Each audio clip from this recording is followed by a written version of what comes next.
आपण पाहत आहात टॉप वन न्यूज। शुक्रवार दिनांक 27 मार्च 2026 रोजी सकाळी सुमारे 8 वाजण्याच्या सुमारास सोलापूर शहरातील बोरामणी नाका परिसरात एक अतिशय भीषण अपघात घडल्याची धक्कादायक घटना समोर आली आहे। या अपघातात 2 तरुणांचा जागीच मृत्यू झाल्याने परिसरात हळहळ व्यक्त होत आहे।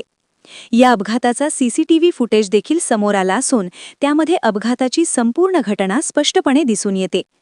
व्हिडिओमध्ये एक ट्रक भरधाव वेगाने येताना दिसतो आणि त्याचवेळी समोरून जाणारी दुचाकी वळते आणि क्षणात हा भीषण अपघात घडतो।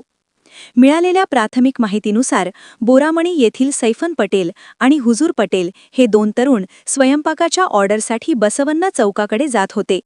तेव्हा पाठीमागून येणाऱ्या ट्रकने वळण घेत असताना त्यांच्या दुचाकीला जोरदार धडक दिली। धडक इतकी भीषण होती की दोन्ही तरुणांना जागीच आपला जीव गमवावा लागला।